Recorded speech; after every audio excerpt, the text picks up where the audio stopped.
Crouch End by Stephen King.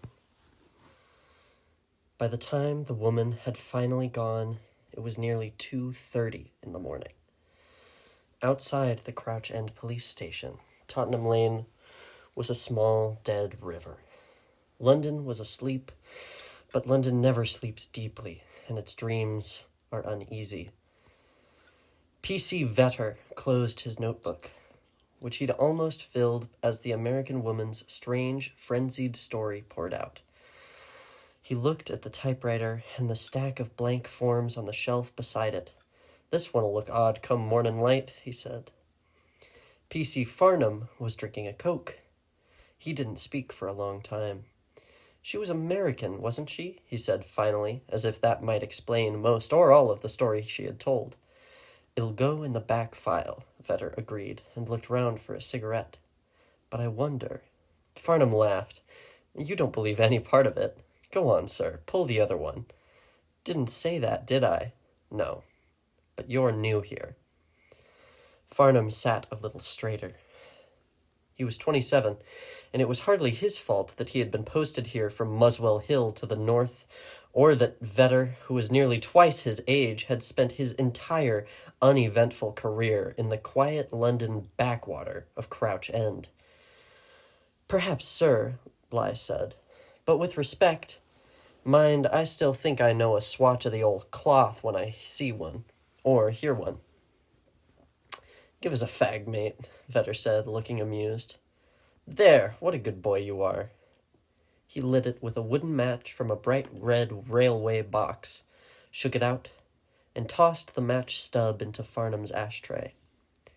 He peered at the lad through a haze of drifting smoke.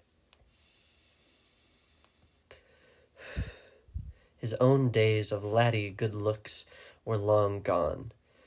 Vetter's face was deeply lined, and his nose was a map of broken veins. He liked his 6 of harp a night, did P.C. Vetter. "You think Crouch End's a very quiet place, then, do you?" Farnham shrugged. In truth, he thought Crouch End was a big suburban yawn, what his younger brother would have been pleased to call a fucking boratorium. "Yes," Vetter said. "I see you do. And you're right. It goes to sleep by 11 most nights, it does. But I've seen a lot of strange things in Crouch End. If you're here half as long as I've been, you'll see your share too. There are more strange things happen right here in this quiet 6 or 8 blocks than anywhere else in London. That's saying a lot, I know, but I believe it. It scares me. So I have my lager, and then I'm not so scared. You look at Sergeant Gordon sometime, Farnham, and ask yourself why his hair is dead white at 40. Or I'd say look at Petty, but you can't very well, can you? Petty committed suicide in the summer of 1976. Or hot summer.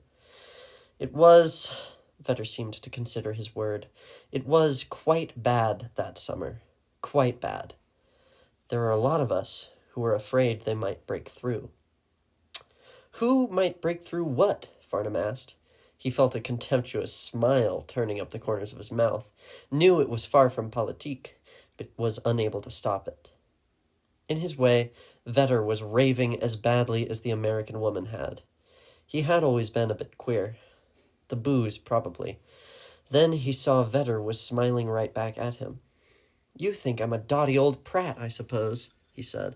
"Not at all, not at all," Farnham protested, groaning inwardly. "You're a good boy," Vetter said. "Won't be writing a desk here in the station when you're my age. Not if you stick on the force." "Will you stick, do you think? Do you fancy it?" "Yes," Farnham said. It was true. He did fancy it. He meant to stick even though Sheila warned him off the police force and somewhere she could count on him. The Ford assembly line, perhaps. The thought of joining the wankers at Ford curdled his stomach. "I thought so," Vetter said, crushing his smoke. "Gets in your blood, doesn't it? You could go far, too, and it wouldn't be boring old Crouch End you'd finish up in. Still, you don't know everything. Crouch End is strange. You ought to have a peek in the back file sometime, Farnham. Oh, a lot of it's the usual. Boys and girls run away from home to be hippies, or punks, or whatever it is they call themselves now. Husbands gone missing, and when you clap an eye to their wives, you can most times understand why. Unsolved arsons, perch snatchings, all of that. But in between, there's enough stories to curdle your blood, and some to make you sick to your stomach. True word? Vetter nodded. Some of 'em very like that one that the poor American girl just told us. She'll not see her husband again. Take my word for it. He looked at Farnham and shrugged. Believe me not, it's all one, isn't it? The file's there. We call it the open file because it's more polite than the back file or the kiss my ass file. Study it up, Farnham. Study it up. Farnham said nothing, but he actually did intend to study it up. The idea that there might be a whole series of stories such as the one the American woman had told, that was disturbing. Sometimes, Vetter said, stealing another of Farnham's silk cuts, I wonder about dimensions. Dimensions? Yes, my good old son, dimensions. Science fiction writers are always on about dimensions, aren't they? Ever read science fiction, Farnham? No, Farnham said. He had decided this was some sort of elaborate leg pull. What about Lovecraft? Ever read anything by him? Never heard of him, Farnham said.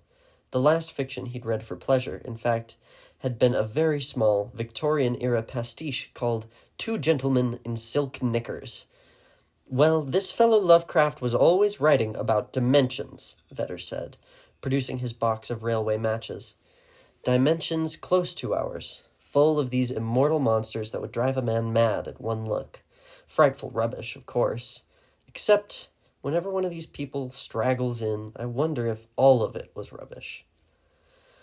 I think to myself then, when it's quiet and late at night, like now, that our whole world, everything we think of as nice and normal and sane, might be like a big leather ball filled with air. Only in some places, the leather's scuffed down almost to nothing.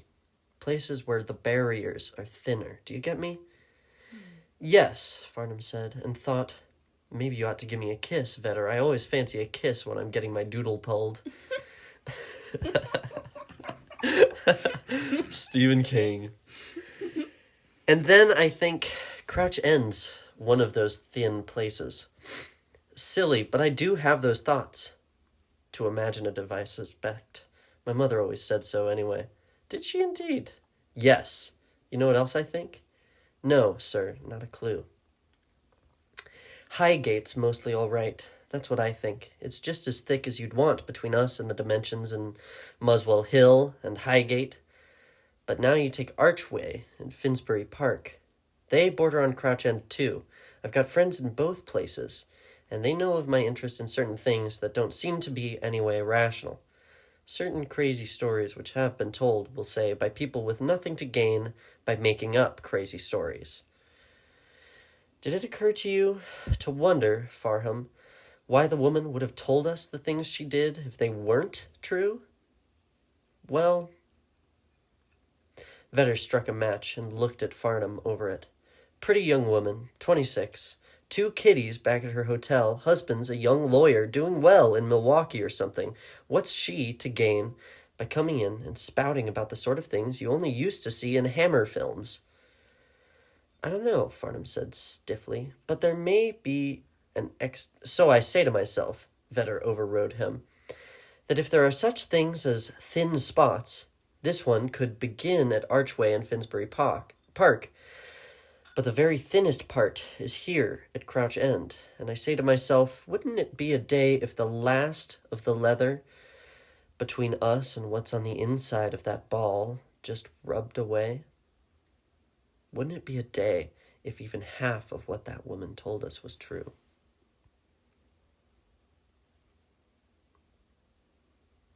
Farnham was silent. He had decided that P.C. Vetter probably also believed in palmistry and phrenology and the Rosicrucians. Read the back file, Vetter said without getting up. Excuse me, Vetter said, getting up. There was a crackling sound as he put his hands in the small of his back and stretched. I'm going out to get some fresh air. He strolled out. Farnham looked after him with a mixture of amusement and resentment. Vetter was dotty, all right. He was also a bloody fag-mooch. Fags didn't come cheap in this brave new world of the welfare state. He picked up Vetter's notebook and began leafing through the girl's story again. And yes, he would go through the back file. He would do it for laughs. The girl, or young woman, if you wanted to be politically correct, and all Americans did these days, it seemed. This was written in 1980. People have been mad about that for a long-ass time. Anyway, Wow.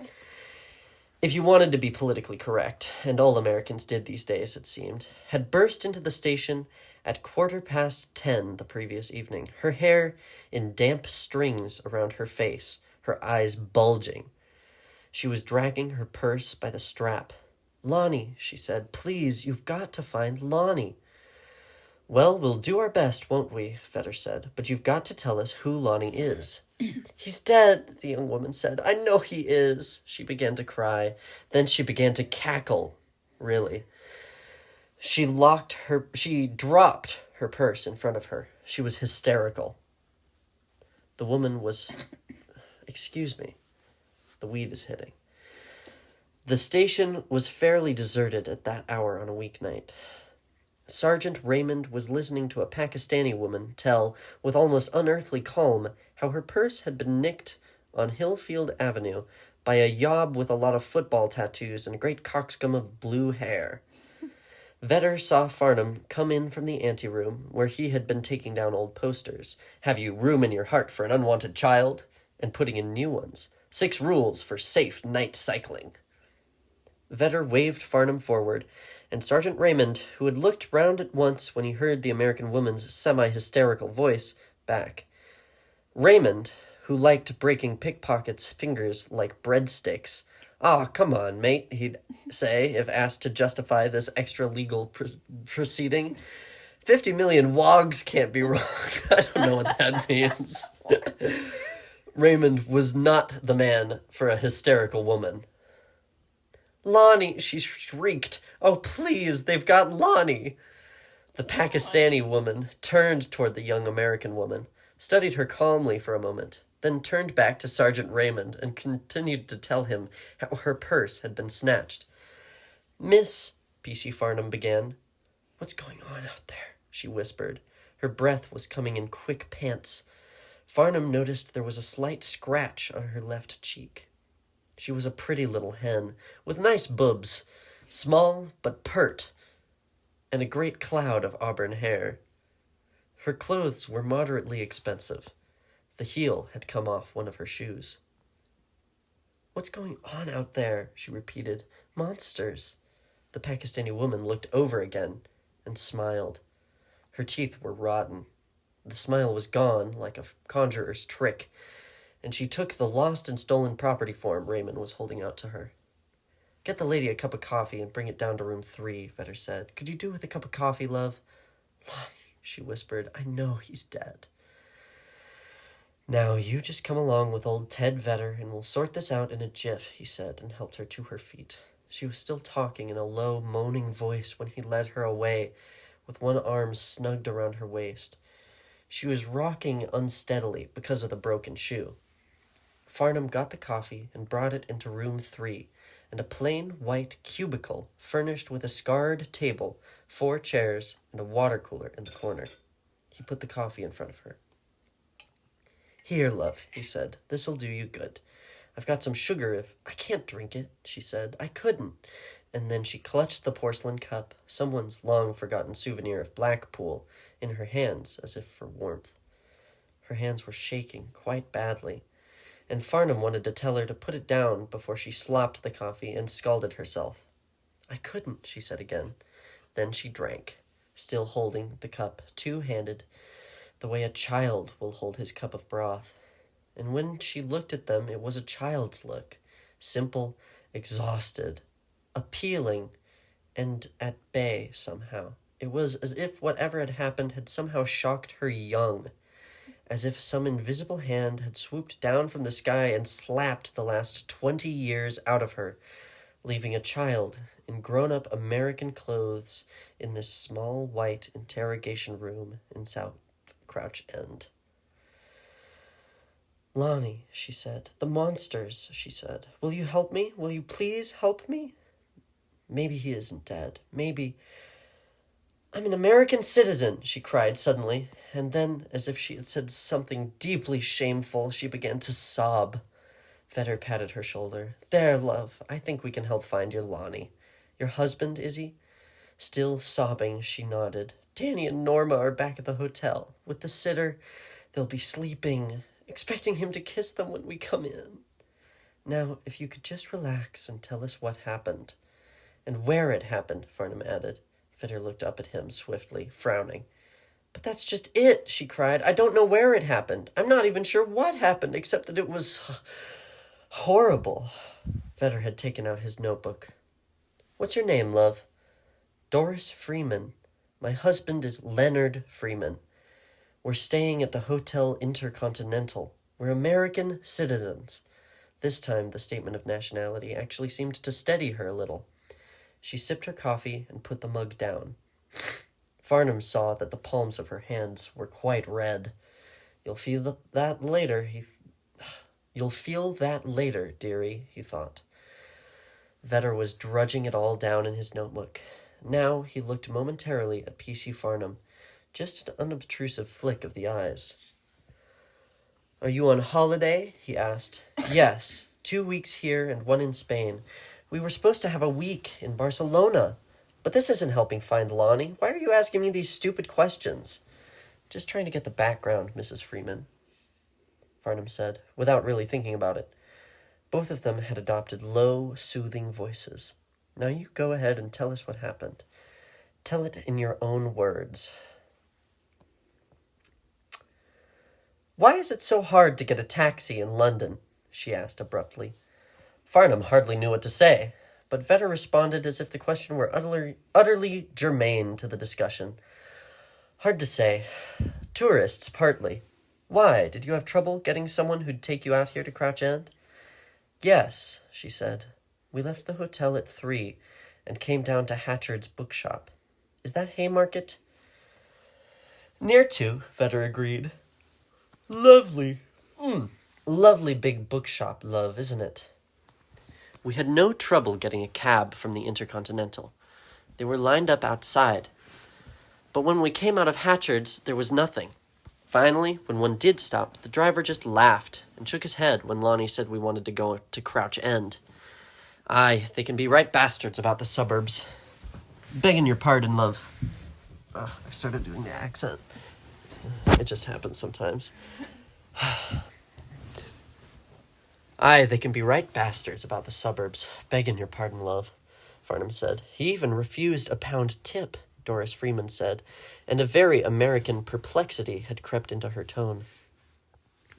We waited for almost half an hour before we got a driver who said he'd take us.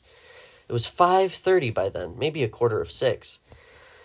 And that was when Lonnie discovered he'd lost the address. She clutched the mug again. Who are you going to see? Vetter asked. A colleague of my husband's, a lawyer named John Squales. My husband hadn't met him, but their two firms were, she gestured vaguely, affiliated? Yes, I suppose. When Mr. Squales found out we were going to be in London on vacation, he invited us to his home for dinner. Lonnie had always written him at his office, of course. But he had Mr. Squales' home address on a slip of paper. After we got in the cab, he discovered he'd lost it. All he could remember was that it was in Crouch End. She looked at them sullenly. Crouch End. I think that's an ugly name. Vetter said, So what did you do then? She began to talk. By the time she'd finished, her first cup of coffee and most of another were gone. And P.C. Vetter had filled up several pages of his notebook with his blocky, sprawling script. Lonnie Freeman was a big man and hunched forward in the roomy back seat of the black cab so he could talk to the driver. He looked to her amazingly, as he had when she'd first seen him at a college basketball game in their senior year, sitting on the bench. His knees somewhere up around his ears, his hands on their big wrists dangling between his legs. Only then he had been wearing basketball shorts and a towel slung around his neck. And now he was in a suit and tie. He had never gotten in many games, she remembered fondly, because he just wasn't that good. And he lost addresses. The cabbie listened indulgently to the tale of the lost address. He was an elderly man, impeccably turned out in a gray summer-weight suit, the antithesis of the slouching New York cab driver. Only the checked wool cap on the driver's head clashed, but it was an agreeable clash. It lent him a touch of rakish charm. Outside, the traffic flowed endlessly past on Haymarket. The theater nearby announced that The Phantom of the Opera was continuing its apparently endless run. Yeah, man. Well, I tell you what, Gov, the cabbie said. I'll take you there to Crouch End, and we'll stop at a call box, and you check your governor's address, and off we go right to the door. That's wonderful, Doris said, really meaning it. They had been in London 6 days now, and she could not recall ever having been in a place where the people were kinder or more civilized. Thanks, Lonnie said, and sat back. He put his arm around Doris and smiled. See, no problem. No thanks to you, she mock-growled and threw a light punch at his midsection. Right, the cabbie said. Hi-ho for Crouch End. It was late August, and a steady, hot wind rattled the trash across the roads and whipped at the jackets and skirts of the men and women going home from work. The sun was settling, but when it shone between the buildings, Doris saw that it was beginning to take on the reddish cast of evening. The cabbie hummed. She relaxed with Lonnie's arm around her. She had seen more of him in the last 6 days than she had all year, it seemed, and she was very pleased to discover that she liked it. She had never been out of America before, either, and she had to keep reminding herself that she was in England. She was going to Barcelona. Thousands should be so lucky. Then the sun disappeared behind a wall of buildings, and she lost her sense of direction almost immediately. Cab rides in London did that to you, she had discovered. The city was a great sprawling warren of roads and mews and hills and closes, even inns, and she couldn't understand how anyone could get around. When she had mentioned it to Lonnie the day before, he had replied that they got around very carefully. Hadn't she noticed that all the cabbies kept the London Street Finder tucked cozily away beneath the dash? This was the longest cab ride they had taken. The fashionable section of town dropped behind them, in spite of that perverse going around in circles feeling. They passed through an area of monolithic housing developments that could have been utterly deserted for all the signs of life they showed. No, she corrected herself to Veteran Farnham in the small white room. She had seen one boy sitting on the curb, striking matches. Then an area of small, rather tatty-looking shops and fruit stalls, and then, no wonder driving in London was so disorienting to out-of-towners, they seemed to have driven smack into the fashionable section again. There was even a McDonald's, she told Veteran Farnham in a tone of voice usually reserved for references to the Sphinx and the Hanging Gardens.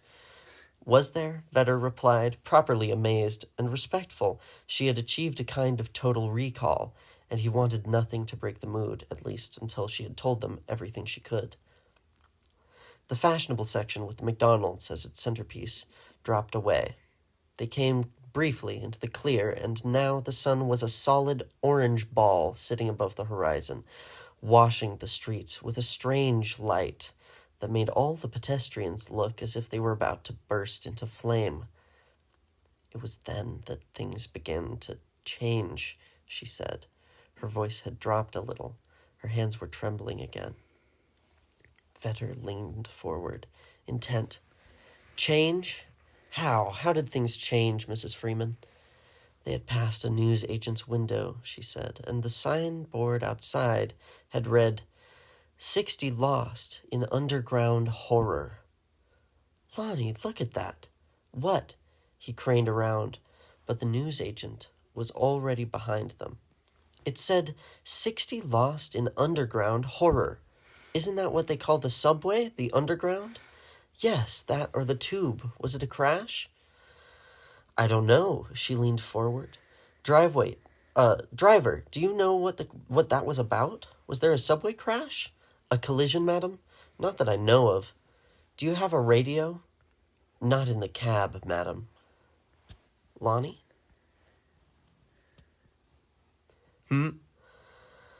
But she could see that Lonnie had lost interest. He was going through his pockets again, and because he was wearing his three-piece suit, there were a lot of them to go through. Having another hunt for the scrap of paper with John Squales' address written on it. The message, chalked on the board, played over and over in her mind.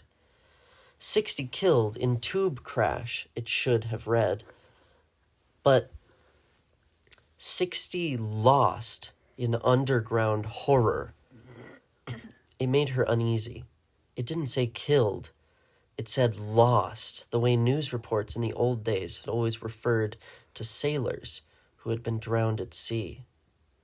Underground horror. She didn't like it. It made her think of graveyards, sewers, and flabby, pale, noisome things swarming suddenly out of the tubes themselves, wrapping their arms, tentacles maybe, out around the hapless commuters on the platforms, dragging them away to darkness. They turned right. Standing on the corner beside their parked motorcycles were 3 boys in leathers. They looked up at the cab, and for a moment the setting sun was almost full in her face. From this moment, it seemed that the bikers did not have human heads at all. For that one moment, she was nastily sure that the sleek heads of rats sat atop those black leather jackets. Rats with black eyes staring at the cab. Then the light shifted just a tiny bit, and she saw, of course, she had been mistaken. Only there were 3 young men smoking cigarettes in front of the British version of the American candy store. Here we go. Rat boys. Helen, say hi to Alex. Hello. Here we go, Lonnie said, giving up the search and pointing out the window. They were passing a sign which said Crouch Hill Road. Elderly brick houses, like sleepy dowagers, had closed in, seeming to look down at the cab from their blank windows. A few kids passed back and forth, riding bikes or trikes. 2 others were trying to ride a skateboard with no notable success. Fathers, home from work, sat together, smoking and talking and watching the children. It all looked reassuringly normal. The cab drew up in front of a dismal-looking restaurant with a small spotted sign in the window reading, "Fully licensed," and a much larger one in the center, which informed that within one could purchase curries to take away. On the inner ledge there slept a gigantic gray cat. Yes. Beside the restaurant was a call box. "Here you are, Gov," the cab driver said. "Find your friend's address and I'll track him down." "Fair enough," Lonnie said, and got out. Doris sat in the cab for a moment and then also emerged, deciding she felt like stretching her legs. The hot wind was still blowing. It whipped her skirt around her knees and then plastered an old ice cream wrapper to her shin. She removed it with a grimace of disgust. When she looked up, she was staring directly through the plate glass window at the big gray Tom. It stared back at her, one-eyed and inscrutable. Half of its face had been all but clawed away in some long-ago battle. What remained was a twisted pinkish mass of scar tissue, one milky cataract, and a few tufts of fur. It meowed at her silently through the glass. Feeling a surge of disgust, she went to the call box and peered in through one of the dirty panes. Lonnie made a circle at her with his thumb and forefinger and winked. He then pushed 10 pence into the slot and talked with someone. He laughed soundlessly through the glass, like the cat she looked over for it. He laughed soundlessly through the glass, like the cat She looked over for it, but now the window was empty. In the dimness beyond, she could see chairs up on tables and an old man pushing a broom. When she looked back, she saw that Lonnie was jotting something down. When he put his pen away, held the paper in his hand. She could see an address was jotted on it, said one or two other things, then hung up and came out. He waggled the address at her in triumph. Okay, that's the... His eyes went past her shoulder, and he frowned. Where's the stupid cab gone? She turned around. The taxi had vanished. Where it had stood, there was only curbing and a few papers blowing lazily up the gutter. Across the street, two kids were clutching at each other and giggling. Doris noticed that one of them had a deformed hand. It looked more like a claw. She'd thought the National Health was supposed to take care of things like that. The children looked across the street, saw her observing them, and fell into each other's arms, giggling again. I don't know, Doris said. She felt disoriented and a little stupid.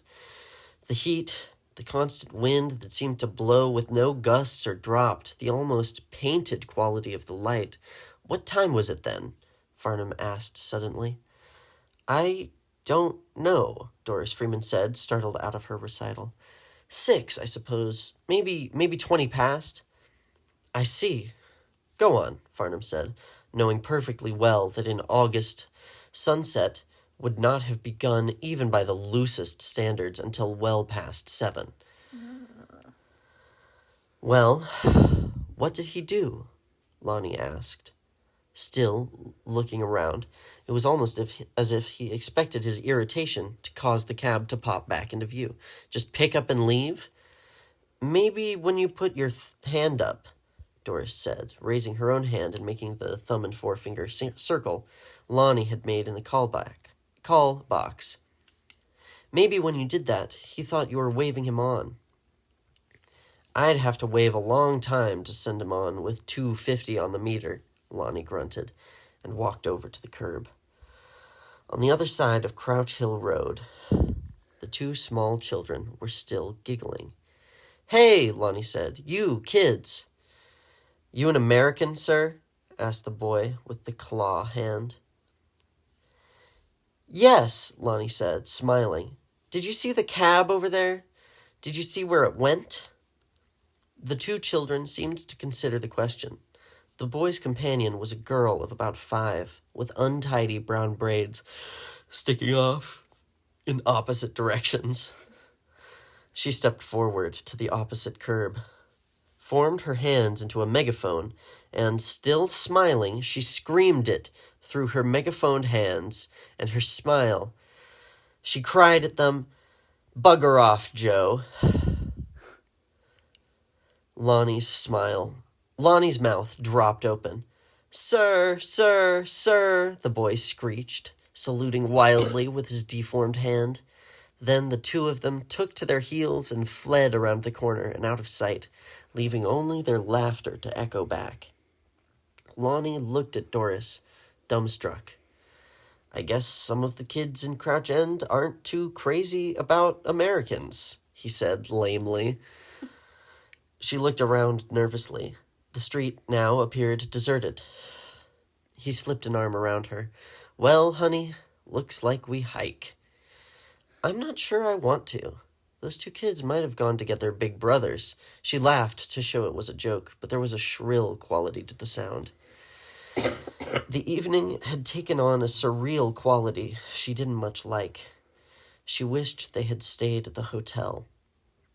Not much else we can do, he said. The street's not exactly overflowing with taxis, is it? Lonnie, why would the cab driver leave us here? Ugh.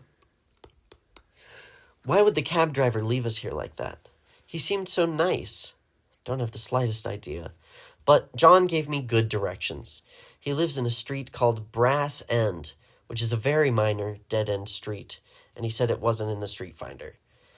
As he talked, he was moving her away from the call box, from the restaurant that sold curries to take away, from the now empty curb. They were walking up Crouch Hill Road again.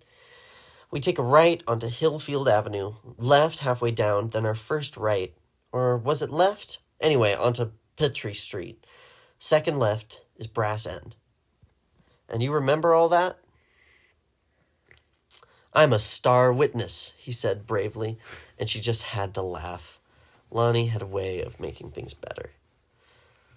There was a map of the Crouch End area on the wall of the police station lobby, one considerably more detailed than the one in the London Street Finder. Farnham approached it.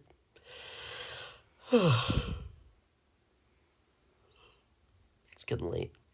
Farnham approached it and studied it with his hands stuffed into his pockets. The station seemed very quiet now. Vetter was still outside, clearing some of the witch moss from his brains. One hoped, and Raymond had long since finished with the woman who'd had her purse nicked. Farnham put his finger on the spot where the cabbie had most likely left them off. If anything about the woman's story was to be believed, that is. The route to their friend's house looked pretty straightforward. Crouch Hill Road to Hillfield Avenue, and then a left onto Vickers Lane, followed by a left onto Petrie Street. Brass End, which stuck off from Petrie Street, like somebody's afterthought, was no more than 6 or 8 houses long, about a mile, all told. Even Americans should have been able to walk that far without getting lost. "Raymond," he called, "you still here?" Sergeant Raymond came in. He had changed into streets and was putting on a light poplin wind cheater. "Only just, my beardless darling." "Cut it," Farnham said, smiling all the same. Raymond frightened him a little.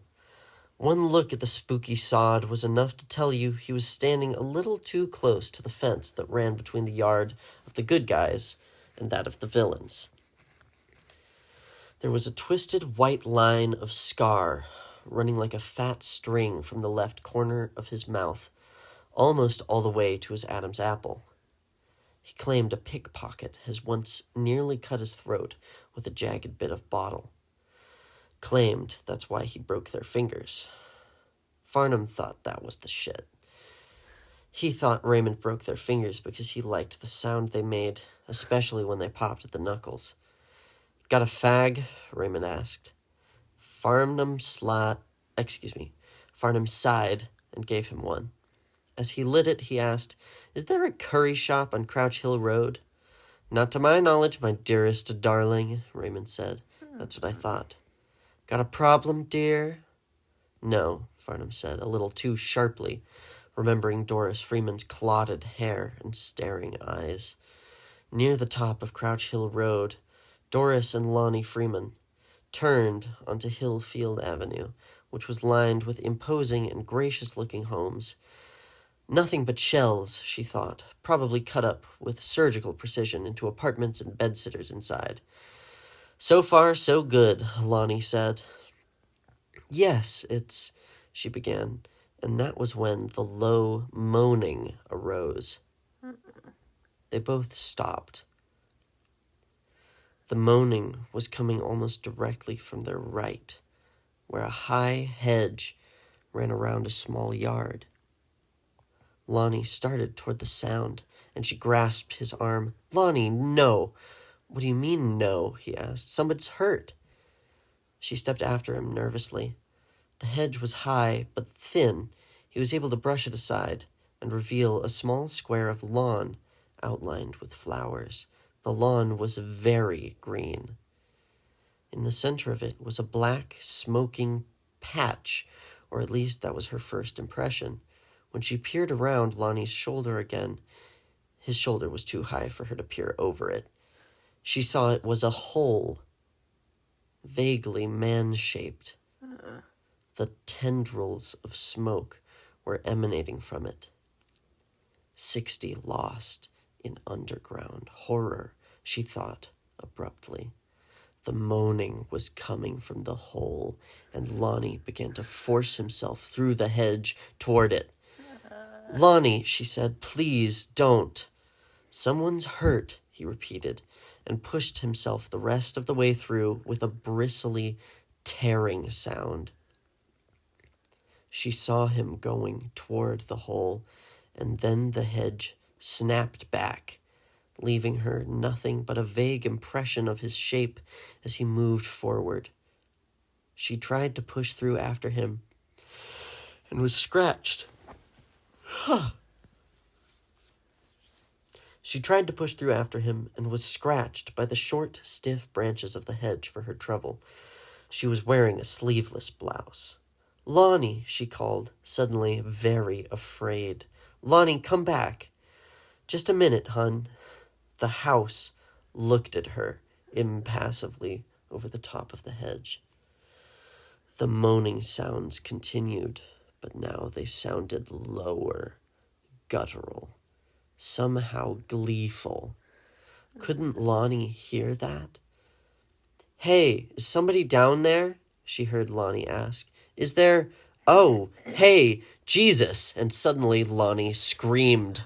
She had never heard him scream before, and her legs seemed to turn to water bags at the sound. She looked wildly for a break in the hedge, a path, and couldn't see one anywhere. Images swirled before her eyes. The bikers who had looked like rats for a moment, the cat with the pink chewed face, the boy with the claw hand. "Lonnie!" She tried to scream, but no words came out. Now there were sounds of a struggle.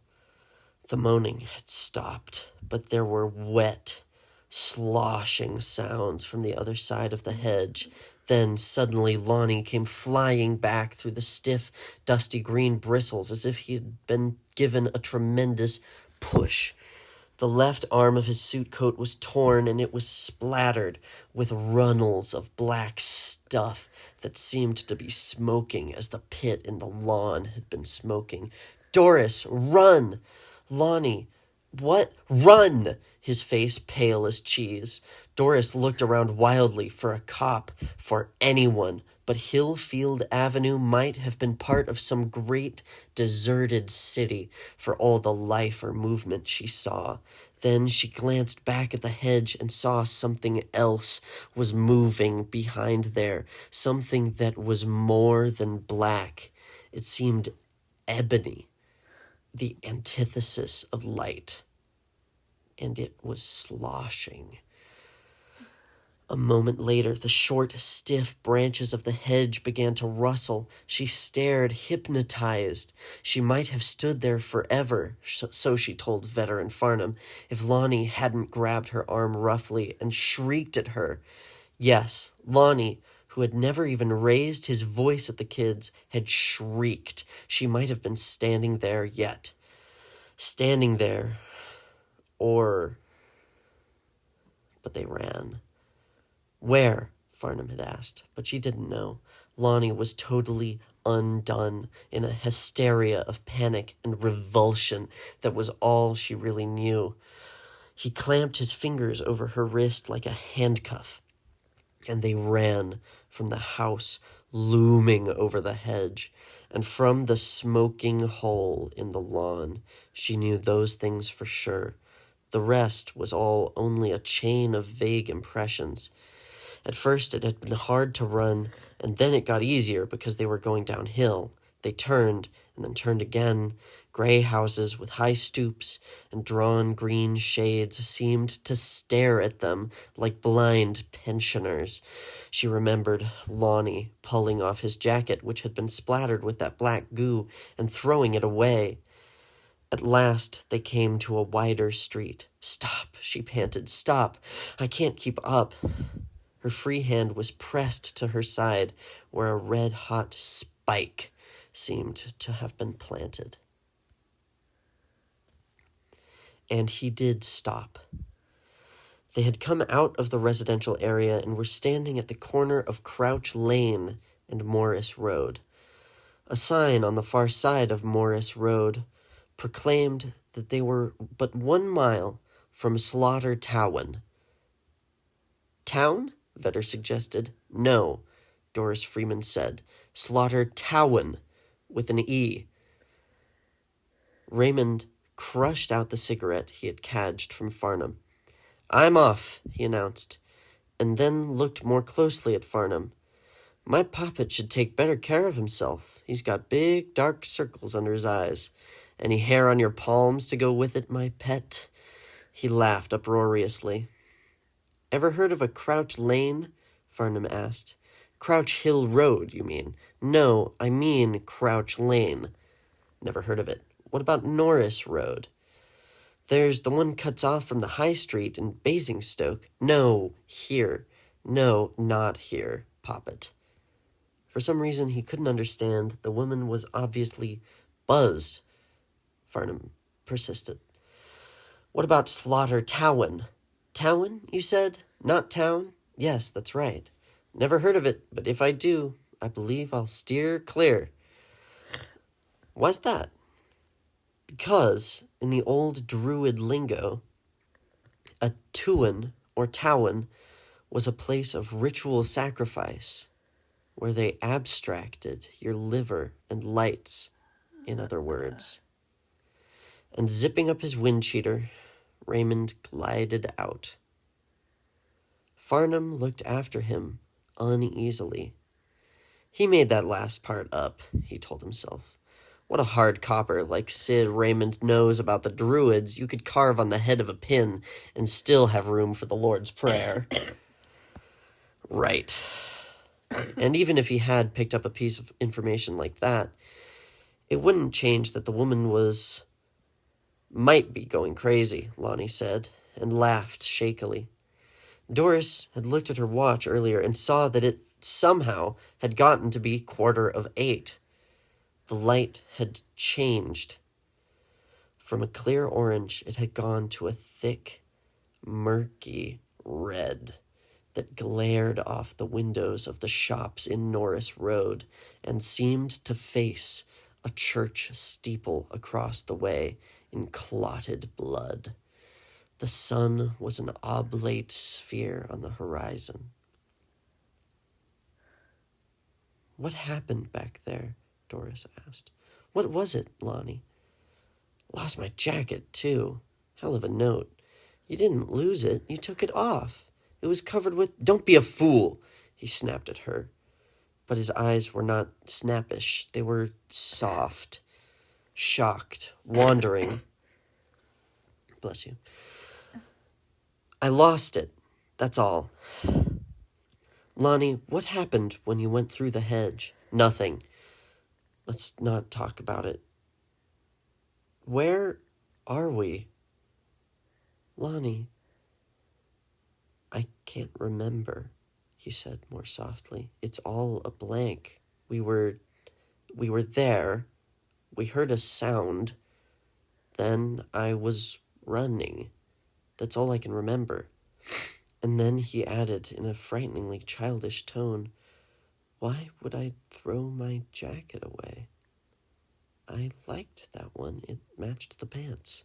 He threw back his head, gave voice to a frighteningly loon-like laugh, and Doris suddenly realized that whatever he had seen beyond the hedge must have at least partially unhinged him. She was not sure the same wouldn't have happened to her if she had seen. It didn't matter. They had to get out of here.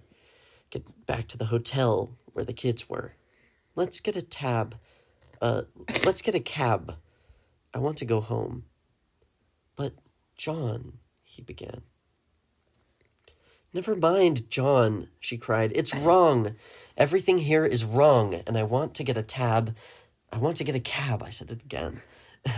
Everything here is wrong, and I want to get a cab and go home. Yes, all right. Okay."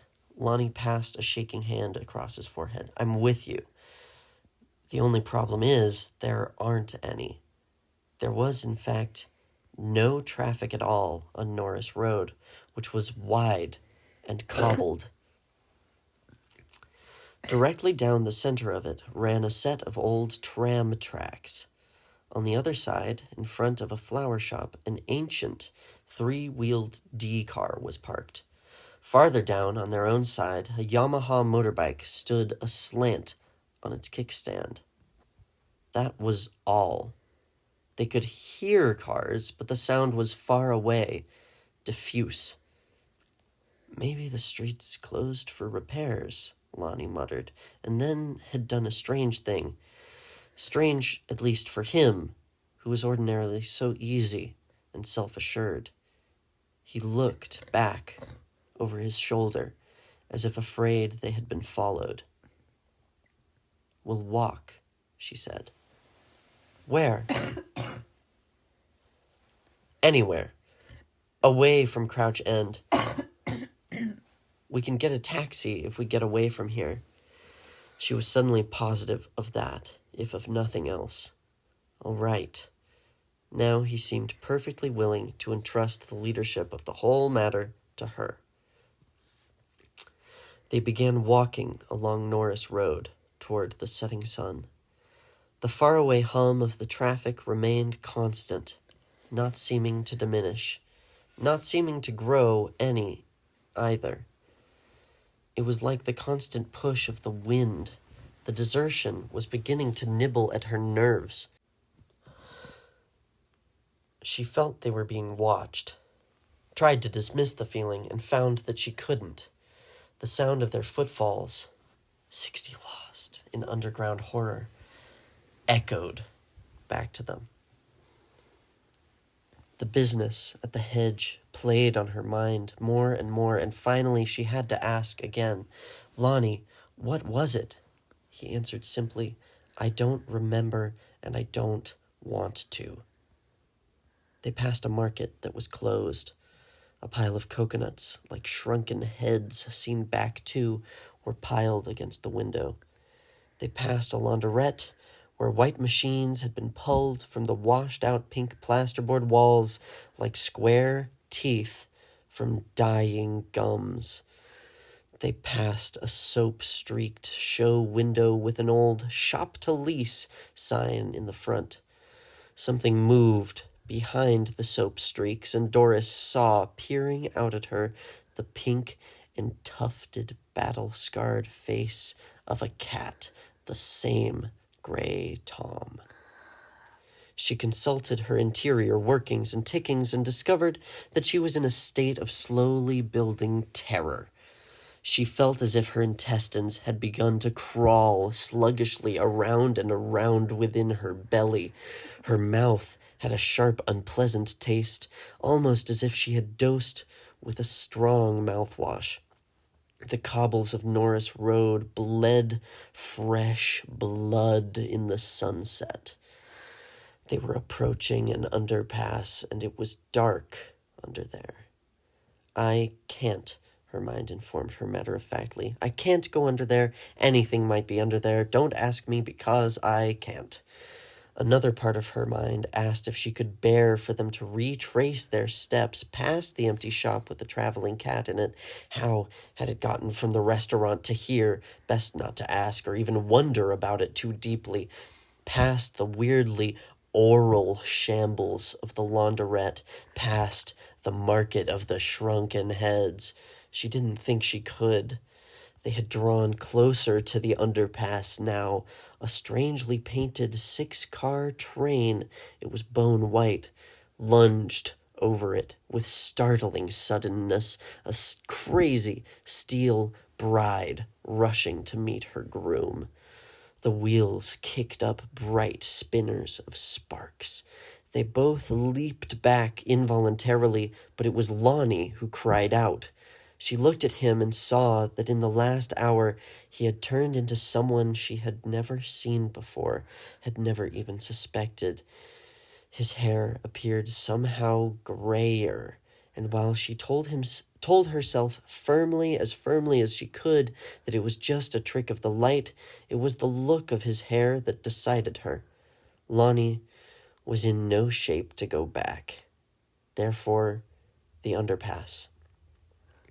"Come on," she said, and took his hand. She took it brusquely, so he would not feel her own trembling. Soonest begun, soonest done. She walked forward, and he followed, docilely. They were almost out. It was a very short underpass, she thought, with ridiculous relief, when the hand grasped her upper arm. She didn't scream. Her lungs seemed to have collapsed like small crumpled paper sacks. Her mind wanted to leave her body behind and just fly. Lonnie's hand parted from her own. He seemed unaware. He walked out on the other side. She saw him, for just one moment silhouetted, tall and lanky against the bloody, furious colors of the sunset. And then he was gone. The hand grasping her upper arm was hairy like an ape's hand. It turned her remorselessly toward a heavy, slumped shape leaning against the sooty concrete wall. It hung there in the double shadow of two concrete supporting pillars, and the shape was, she could make out, the shape and two luminous green eyes. "Give us a fag, love," a husky Cockney voice said, and she smelled raw meat and deep fat fried chips and something sweet and awful like the residue at the bottom of garbage cans. Those green eyes were cat's eyes, and suddenly she became horribly sure that if the slumped shape stepped out of the shadows, she would see the milky cataract of eye, the pink ridges off of scar tissue, the tufts of gray hair.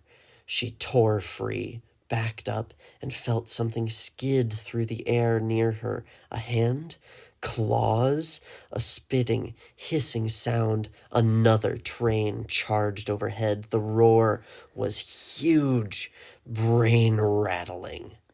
Soot sifted down like black snow. She fled in a blind panic for the second time that evening, not knowing where or for how long. What brought her back to herself was the realization that Lonnie was gone. She had half collapsed against a dirty brick wall, breathing in great, tearing gasps. She was still on Morris Road, at least she believed herself to be, she told the two constables. The wide way was still cobbled, and the train tracks still ran directly down the center. But the deserted, decaying shops had given way to deserted, decaying warehouses. "Doglish and Sons," read the soot-begrimed signboard on one.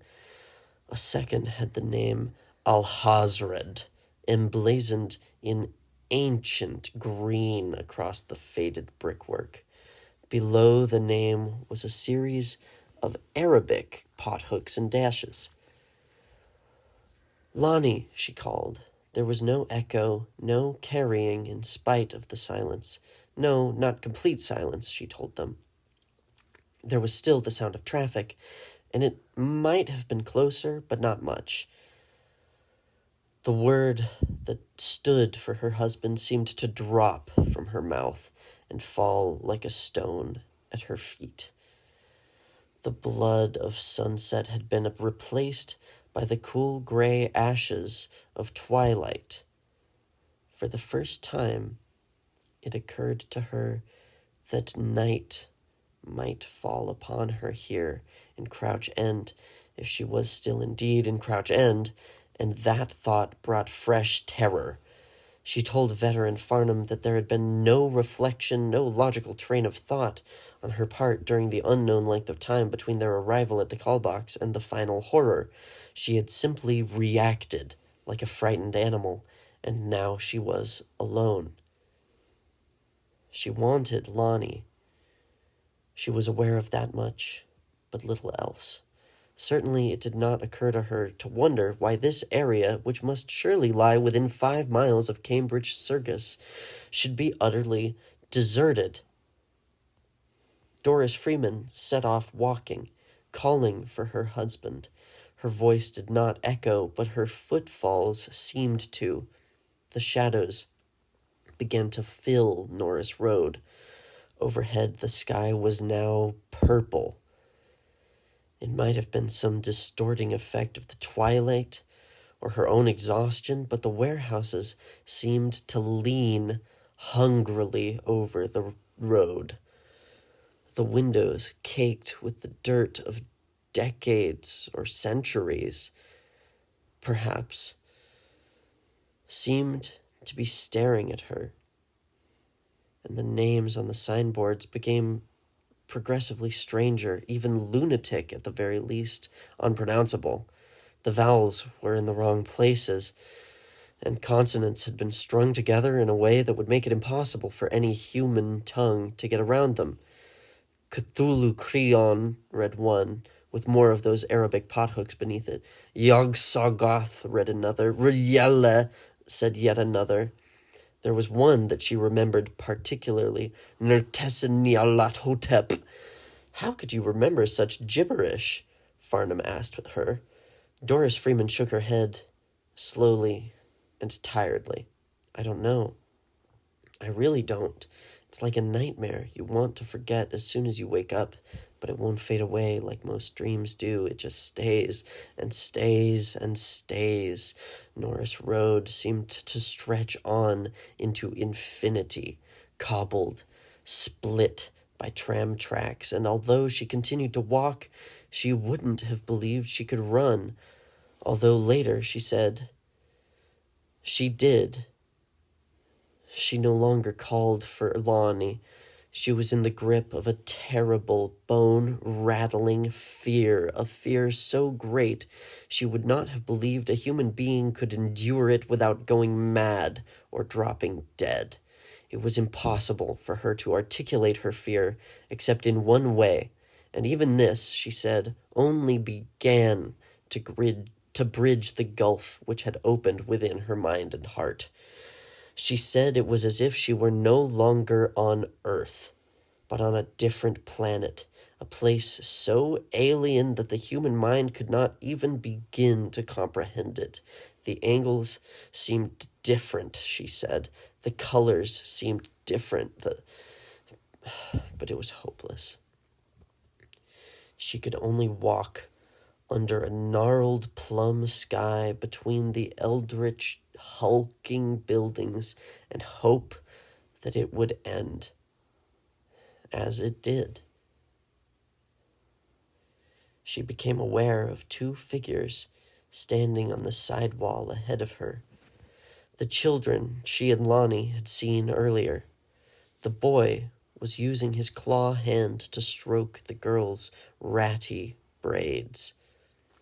It's the American woman, the boy said. She's lost, said the girl. Lost her husband, lost her way, found the darker way, the road that leads into the funnel, lost her hope, found the whistler from the stars, eater of dimensions, the blind piper. Faster and faster their words came, a breathless litany, a flashing loom. Her head spun with them. The buildings leaned. The stars were out, but they were not her stars. The stars she had wished on as a girl or courted under as a young woman. These were crazed stars in lunatic constellations, and her hands went to her ears, and her hands did not shut out the sounds, and finally she screamed at them, "Where's my husband? Where's Lonnie? What have you done to him?" There was silence, and then the girl said, "He's gone beneath." The boy, gone to the goat with 1,000 young. The girl smiled a malicious smile full of evil innocence. He couldn't well not go, could he? The mark was on him. You'll go too. Lonnie, what have you done with... The boy raised his hand and chanted in a high, fluting language that she could not understand, but the sound of the words drove Doris Freeman nearly mad with fear. The street began to move then, she told Vetter and Farnham. The cobbles began to undulate like a carpet. They rose and fell, rose and fell. The tram tracks came loose and flew into the air. I remember that. I remember the starlight shining on them, and then the cobbles themselves began to come loose, one by one at first, and then in bunches they just flew off into the darkness. There was a tearing sound when they came loose. A grinding, tearing sound, the way an earthquake must sound, and something started to come through. What? Vetter asked. He was hunched forward, his eyes boring into her. What did you see? What was it? Tentacles, she said, slowly and haltingly. I think it was tentacles, but they were as thick as old banyan trees, as if each of them was made up of 1,000 smaller ones. And there were pink things like suckers, except sometimes they looked like faces. One of them looked like Lonnie's face, and all of them were in agony. Below them, in the darkness under the street, in the darkness beneath, there was something else. Something like eyes. At that point, she had broken down, unable to go on for some time, and as it turned out, there was really no more to tell. The next thing she remembered with any clarity was cowering in the doorway of a closed news agent's shop. She might be there yet, she had told them, except that she had seen cars passing back and forth just up ahead, and the reassuring glow of arc sodium streetlights. 2 people had passed in front of her, and Doris had cringed farther back into the shadows, afraid of the 2 evil children. But these were not children, she saw. These were a teenage boy and girl walking hand in hand. The boy was saying something about the new Martin Scorsese film. She'd come out onto the sidewalk, warily, ready to dart back into the convenient bolt hole of the newsagent's doorway at a moment's notice. But there was no need. 50 yards up was a moderately busy intersection, with cars and lorries standing at a stop-and-go light. Across the way was a jeweler's shop with a large lighted clock in the show window. A steel accordion grill had been drawn across, but she could still make out the time. It was 5 minutes of 10. She had walked up to the intersection then, and despite the street lights and the comforting rumble of traffic, bless you, Thanks. she had kept shooting terrified glances back over her shoulder. She ached all over. She was limping on one broken heel. She had pulled muscles in her belly and both legs. Her right leg was particularly bad, as if she had strained something in it. At the intersection, she saw that somehow she had come around to Hillfield Avenue and Tottenham Road. Under a street lamp, a woman of about 60 with graying hair, escaping from the rag it was done up in, was talking to a man of about the same age. They both looked at Doris as if she were some sort of dreadful apparition.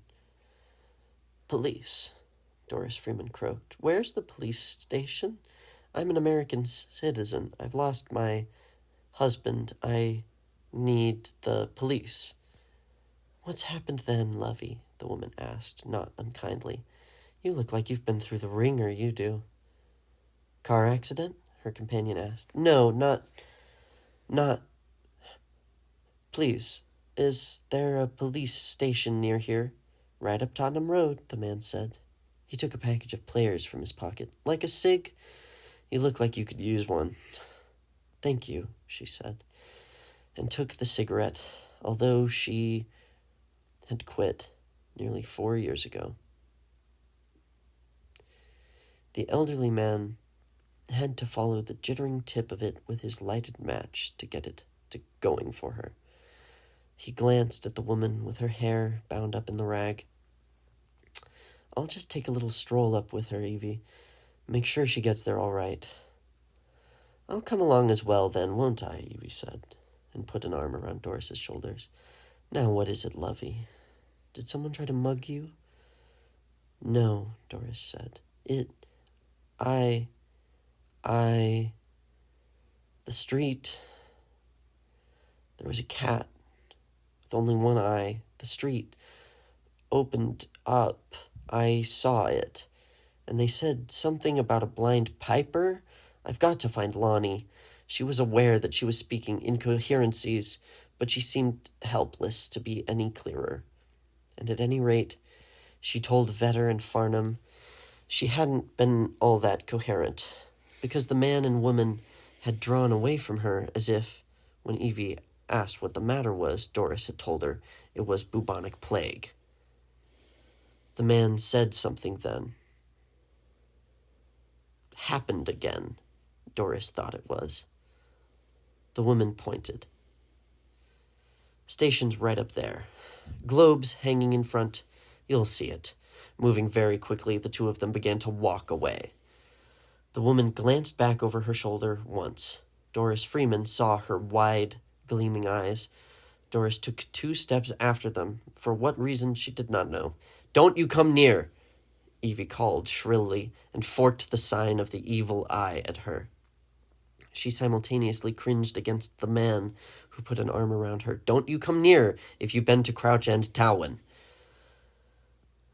And with that, the two of them had disappeared into the night. Now, P.C. Farnham stood leaning in the doorway between the common room and the main filing room, although the back files Vetter had spoken of were certainly not kept here. Farnham had made himself a fresh cup of tea and was smoking the last cigarette in his pack. The woman had also helped herself to several. She'd gone back to her hotel in the company of the nurse. Vetter had called the nurse. She would be staying with her tonight and would make a judgment in the morning as to whether the woman would need to go in hospital. The children would make that difficult, Farnham supposed, and the woman's being an American almost guaranteed a first-class cock-up. He wondered what she was going to tell the kiddies when they woke up tomorrow, assuming she was capable of telling them anything. Would she gather them round and tell them that the big bad monster of Crouch End Towen, had eaten up Daddy like an ogre in a fairy story? Farnham grimaced and put down his teacup. It wasn't his problem. For good or for ill, Mrs. Freeman had become sandwiched between the British Constabulary and the American Embassy in the great waltz of governments. It was none of his affair. He was only a PC who wanted to forget the whole thing. And he intended to let Vetter write the report. Vetter could afford to put his name to such a bouquet of lunacy. He was an old man. Used up. He would still be a PC on the night shift when he got his gold coin, his pension, and his council flat. Farnham, on the other hand, had ambitions of making sergeant soon, and that meant he had to watch every little posy. And speaking of Vetter, where was he? He'd been taking the night air for quite a while now. Farnham crossed the common room and went out. He stood between the 2 lighted globes and stared across Tottenham Road. Vetter was nowhere in sight. It was past 3 a.m., and silence lay thick and even like a shroud. What was that line from Wordsworth? "All that great heart lying still," or something like. He went down the steps and stood on the sidewalk, feeling a trickle of unease now. It was silly, of course, and he was angry with himself for allowing the woman's mad story to gain even this much of a foothold in his head. Perhaps he deserved to be afraid of a hard copper like Sid Raymond. Farnham walked slowly up to the corner, thinking he would meet Vetter coming back from his night stroll. But he would go no farther. If the station was left empty even for a few moments, there would be hell to pay if it was discovered. He reached the corner and looked around. It was funny, but all the arc sodiums seemed to have gone out up here. The entire street looked different without them. Would it have to be reported, he wondered? And where was Vetter? He would walk just a little farther, he decided, and see what was what. But not far. It simply wouldn't do to leave the station unattended for long. Just a little way.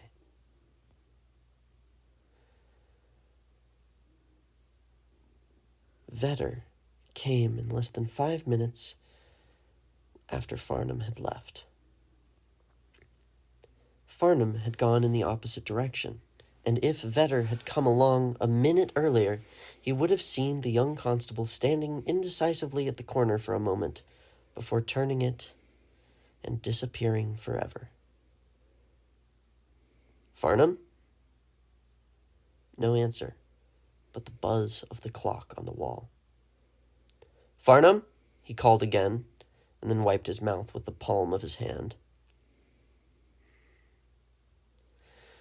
Lonnie Freeman was never found. Eventually, his wife, who had begun to gray around the temples, flew back to America with her children. They went on Concorde. A month later, she attempted suicide. She spent 90 days in a rest home and came out much improved. Sometimes, when she cannot sleep, this occurs most frequently on nights when the sun goes down in a ball of red and orange, she creeps into her closet, walks under the hanging dresses all the way to the back, and there she writes, "Beware the goat with 1,000 young," over and over with a soft pencil. It seems to ease her somehow to do this. P.C. Robert Farnham left a wife and 2-year-old twin girls. Sheila Farnham wrote a series of angry letters to her MP, insisting that something was going on, something was being covered up, that her Bob had been enticed into taking some dangerous sort of undercover assignment. He would have done anything to make Sergeant, Mrs. Farnham repeatedly told the MP. Eventually, that worthy stopped answering her letters. And at about the same time, Doris Freeman was coming out of the rest home, her hair almost entirely white now. Mrs. Farnham moved back to Essex, where her parents lived. Eventually, she married a man in a safer line of work. Frank Hobbs is a bumper inspector on the Ford assembly line. It had been necessary to get a divorce from her Bob on grounds of desertion, but that was easily managed. Vetter took early retirement about 4 months after Doris Freeman had stumbled into the station in Tottenham Lane. He did, indeed, move into council housing, a 2 above the shops in Frimley. 6 months later, he was found dead of a heart attack, a can of Harp lager in his hand. And in Crouch End, which is really a quiet suburb of London, strange things still happen from time to time, and people have been known to lose their way. Some lose it forever.